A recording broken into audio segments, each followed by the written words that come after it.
Balling en Siebren van Kuiken werkje op het akkerbouwbedrijf van hun huid. En betochten om hun appels en siepels te verkeerpjen bij een supermerken. Nou, wij willen graag onze streekproducten eigenlijk wel wat promoten. En toen hier hebben we gelijk het idee van dat we graag de Jumbo even kunnen vregen en dat we hier even kunnen staan. En dat we op deze manier de streekproducten van de boer mooi aan de consument kunnen leveren. De familie van Kuiken die hier benaderen u in de winkel.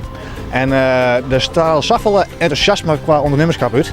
We zijn van wie werken gewoon mee om hun producten, hun streekproducten te verkeerpen hier bij de Jumbo. Volle producten komen al worden bij de boetelon en nou, omdat er heel veel corona is het belangrijk om de producten gewoon van de boer te halen. De klanten reageren goed op deze actie. Dat is zeer positief, want ja, nu weten we bij de producten wij komen.